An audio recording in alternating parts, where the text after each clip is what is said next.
What's good, fam? This is your boy Stiro God. Now, as you guys know, I was in Brazil in February, right? And you've obviously seen some of the pictures, and you've seen, like in the summertime video, you've seen some Brazilian footage, but I haven't really sat down and spoken to you about what actually happened while I was there, because we were there for like 5 days, right? So today I just want to do that. I want to tell you about the whole experience. I want to speak about it from the time I left South Africa until the time I landed back here. So let's start it properly. Let's start it the right way from day one.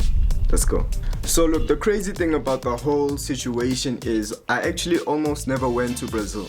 And the reason why I almost never went was because my passport was taking so much time.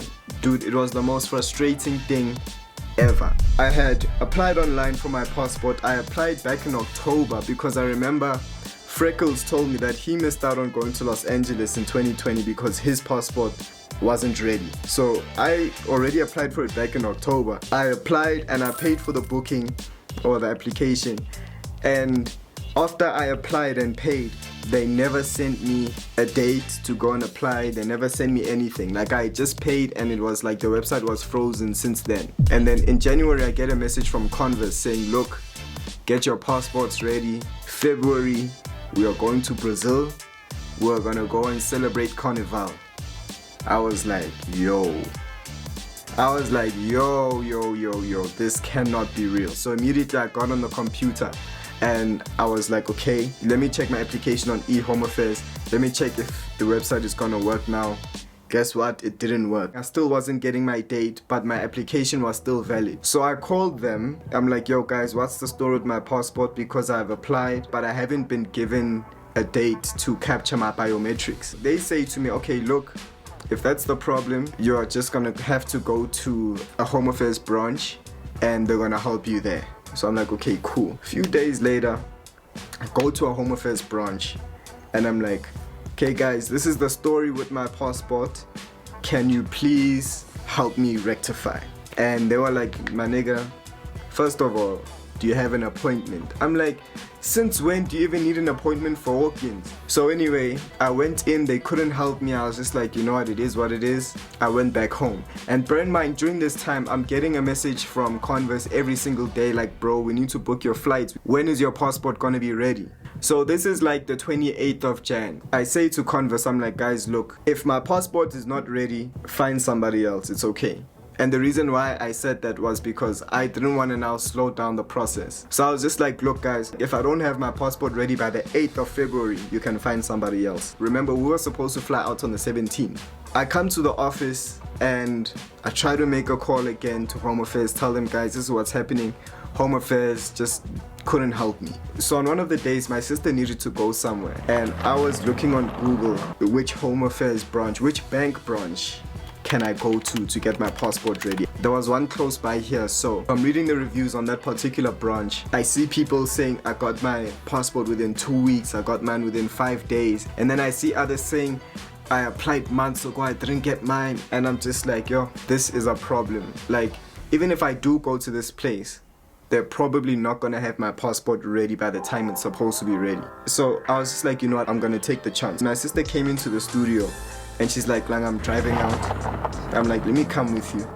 And while we were on the road, I was like, Mary, look, this is what's happening. I need to get my passport ready. I wanted the whole Brazil thing to be a surprise, but I had to tell my sister, like, Mary, look, I need to go to a Home Affairs bank branch so I can just capture my biometrics because Converse is flying me out to Brazil.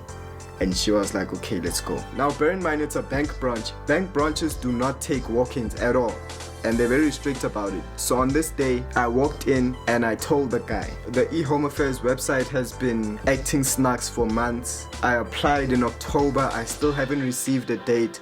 And luckily, I actually had the SMSs from Home Affairs and the emails just to say that my application has been lodged. I showed him the proof, and after I showed him everything, he says to me, you're not lying to me, are you? I'm like, nah, I'm not lying.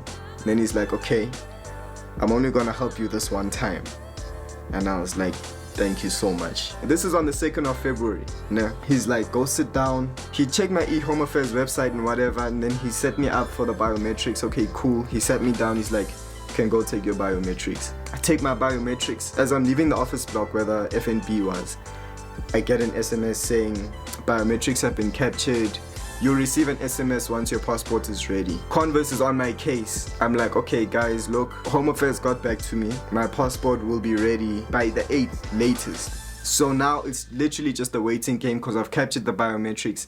I just have to wait to receive my passport. Now let me tell you, every single day from the 2nd until the 8th, I was getting a message from Converse. Where's your passport? Any updates? Is your passport ready? This, that. Nah. 8th of February comes. Bear in mind, this is the day that I said should be the last day that they wait for me. Halfway through the day, I'm already like, you know what, I've missed my chance. I'm not gonna get this passport, and I'd already mentally accepted that I'm not gonna go to Brazil. So then I go to Kung Fu. Bear in mind, Kung Fu starts at about 6:30 p.m. It's basically the end of the day. As I'm driving home from Kung Fu, I hear a notification on my phone. Bing! And I literally stopped outside of a complex. I didn't even know I didn't even know anyone who lives at that complex. I just stopped there at that complex. I checked the SMS and it's from Home Affairs and it says your passport is ready for collection. Immediately when I saw that, I sent Converse a message. I'm like, guys, I'm collecting my passport tomorrow morning. Don't call anyone else. I am coming. We are going to Brazil. That's what I said to them. They're like, okay, cool. As soon as you've collected, send me a picture and we'll sort everything out. The next morning, I went to the branch. The guy who helped me was actually like, you're actually lucky that you found me when I was in a good mood, because if it was any other day, I wouldn't have let you take your biometrics without a booking. So I thanked him and whatever, collected my passport, took a picture, sent it to Converse, and then one of the Converse people are like, yo, we've got everything, we're gonna let you know when you can let everybody know that you're going to Brazil. So I'm like, okay, cool. A few days go by, no updates, nothing is being said. I'm just like, yo, does this mean I'm not going? About 3 days before departure, I send the lady a message and I'm like, yo, can I tell my parents? And she's like, oh yeah, I mean, I forgot to tell you. So I was like, okay, cool, this thing is happening. So I tell my parents, I tell them, and that was basically when everything was confirmed. So that's basically why I almost never went to Brazil. So look, the 16th of February comes. So the 16th is the day before departure. This whole time, the whole experience feels unreal. I just couldn't believe the fact that I was going to a whole different country. You know, because I've never left South Africa in my life before I went to Brazil. On the day before we flew out to Brazil, I did some shopping, bought some clothes. Obviously Converse gave me a few shoes to wear, a few outfits to wear and whatever. I needed to do some things at F&B so I could use my card that side and you know, just a lot of stuff, admin work, boring stuff. So I had to do that stuff. And then that night, I put my outfits together and I was like, okay, cool, let me sleep. And let me tell you now, it's actually so weird to describe it because I wasn't nervous, like I wasn't excited. I was just like confused. Like if I tell you I was excited, I would be lying to you. I just could not believe the fact that I was leaving to go to a different country. I could not believe it. You know when you're excited for something and you can't sleep? That wasn't me. I fell asleep immediately. Woke up in the morning and I was just like, yo, is this seriously the day that I'm gonna fly to a whole different country? So on the morning of the flight, I wake up and the situation still doesn't feel real. Like I'm just like, is this really gonna happen?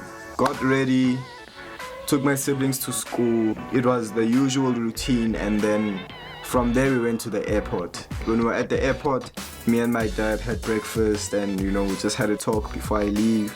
Get to the checkpoint where I show the lady the passport. I show her my passport. She's walking up and down with my passport. I'm like, okay, there's a problem with my passport, I'm not going. She's asking people questions, like the people that she's working with, she's asking them questions about my passport. And I'm just like, if I don't go, I don't go.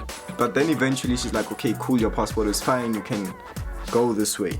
And let me tell you another reason why I almost never went to Brazil. I do not know how an airport works. So obviously when you've given your passport to the lady, they check your bags afterwards. Then after they check your bags and take your big bag in, you actually need to go like behind that section. Then behind that section is where you'll find the gates.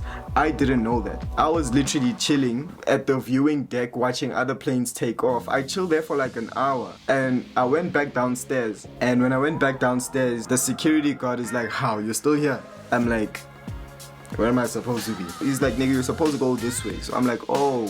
So then I go that side. Then when I go that side, there's another security checkpoint that you need to pass. You know how it is. The reason why I'm saying I almost never went is because what if I decided to stay at the viewing deck for like 3 hours? You know what I thought would happen now? I thought that I would chill at the viewing deck and then there would be an intercom that says Qatar Airways flight 717 to Sao Paulo. That's literally what I thought. I thought somebody would say on the intercom, then I would be like, okay, let me go. I was wrong, obviously. I'm waiting at the gate and then Janelio came through. Me and Janelio are the two South Africans that flew to Brazil. We get on the plane and it was only when I was on the plane where I was like, yo, this is actually real. That's when I really started to feel excited and just like curious as to what's gonna happen next. The flight from SA to Doha is 8 hours long, and then the flight from Doha to Brazil is 14 hours long. Basically a 22-hour flight. So we get on the plane, then the person speaking there, Qatar Airways, thank you for flying with us. Okay, cool. Plane takes off. I'm like, oh, okay. So this is like really happening now.